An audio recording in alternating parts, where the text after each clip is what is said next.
अस्सलामुअलैकुम जी। गल मैं ये सुना रहा, कोई दलेरी भी होंदी है। कोई बंदा करदा ना गल तो आम गल ये ही है कोई बंदे नाल कीती ही कि जनानी नाल है, जनानी नाल है, मैनू नहीं मैं तोड़ चढ़े। वो बंदे नाल करके आउंदे ने तो फिर कोई बंदे दे पैर होंदे ने।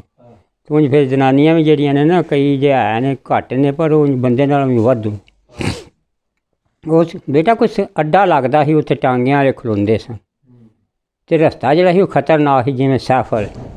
शाम होई तो बीबी कोल जंदरी सी सेवियां वट्टन वाली, वो दौना दे नाल बन्न लैंदे ते थल्ले फिर सेवियां लमकदियां न, बिच आटा पाई जांदियां ते वाह ओहदे कोल 5-10 किलो दा वजन सी जंदरी दा। वो टांगे वाले नूं कहण लगी भी मैं नादे कोट जाना फलाने पिंड, तो सारे टांगे वाले ना मूँह फेरन।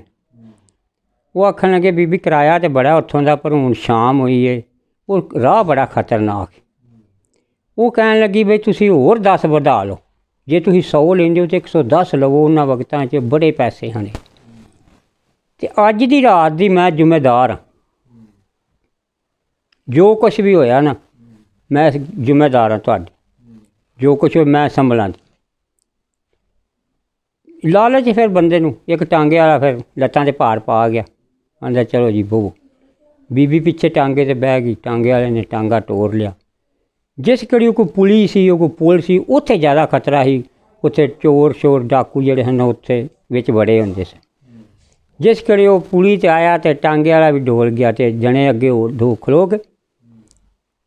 जे खलो गए तो उन्हें आख्या खलोन दे भाई टांगा।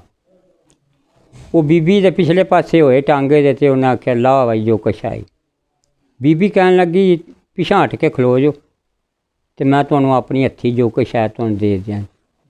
वो कोई टूम छल्ला ही, कोई पैसे उन्होंने 2 बंदियां वो डाकू जिहड़े उन्होंने दे दित्ते।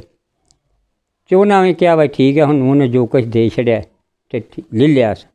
उन्होंने 2 ने पिछां जी कंड परताई ना, ते अगे ही वो जंदरी पैरां च लै के भी उन्हें 2 हत्थां नाल जोड़ के ना ते एक नूं ते सट्टी ते मुद्दा जा पिया। अजे डिग पिया, डिगदियां सारे कोई वक्त इंज दा आया ही, वो तो उठिया ही नहीं, ते दूजे नूं भी उन्हें सट्टी। दोवें मुद्दे डिग पे तो खत्म हो गए। दलेरी भी वही वेखो, जे डिग पे तो खत्म हो गए। तो टांगे वाले आखन कि छड्ड दे टांगा इत्थे खलार दे, छड्ड दिता। अगे फक फुक है ही, वो कोई दाना शाना टांगे वाले पाया। गर्मियां दा मौसम सी, अपना कोल ही बैठे रहे। सवेरे तलाह हो गई जी फलाने थां जी 2 बंदे डाकू बीबी ने मारे। पुलिस आ गई ते आके वेख्या तो 2 नूं पेटियां पईयां, है ही दोवें पुलिस वाले। पेटियां पईयां उन्होंने खत्म हो गए, वो ही लुट रहे। उन्हां वक्तां दे विच उस बीबी नूं 5 किले ज़मीन बै मिली। भाई बड़ी तेरी दलेरी है। ये जने मुकाहे ते फिर कम दे कोई लल्लू पंजू तो नहीं है ना भाई।